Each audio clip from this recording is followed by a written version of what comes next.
புதுச்சேரிக்கு மத்திய அரசு வழங்க வேண்டிய வெள்ள நிவாரணம் உள்ளிட்ட நிலுவைத் தொகைகளை உடனடியாக வழங்க வேண்டும் என்று அம்மாநில முதலமைச்சர் நாராயணசாமி கோரிக்கை விடுத்துள்ளார். டெல்லியில் செய்தியாளர்களை சந்தித்த அவர், புதுச்சேரி மாநில வளர்ச்சிக்கு தேவையான உதவிகளை பெற மத்திய நிதியமைச்சர் அருண்ஜேட்லி உள்ளிட்டோரை தாம் சந்தித்ததாக கூறினார். சரக்கு மற்றும் சேவை வரியில் புதுச்சேரிக்கு சலுகை வழங்க வேண்டும் என்று வலியுறுத்தியதாக அவர் தெரிவித்தார்.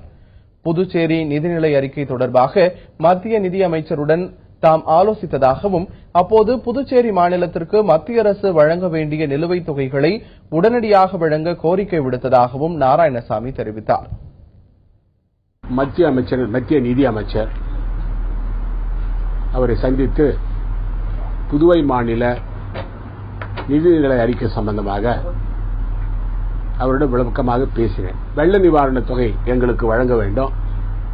அதேபோல 6வது சம்பள கமிஷனில் கொடுக்க வேண்டிய பாக்கி தொகை, 7வது சம்பள கமிஷனை நாங்கள் நிறைவேற்றும் பொழுது ஒவ்வொரு வருஷமும் 500 கோடி ரூபாய் அதிகப்படியாக செலவினம் வருகிறது. அந்த தொகையை நீங்கள் எங்களுக்கு இழப்பீடாக கொடுக்க வேண்டும் என்று அவரிடம் வலியுறுத்தி கூறினேன். அவரும் தன்னுடைய நிதித்துறையுடைய செயலாளர்களை தொடர்பு கொண்டு இதை பரிவோடு கவனிக்குமாறு கூறினார்.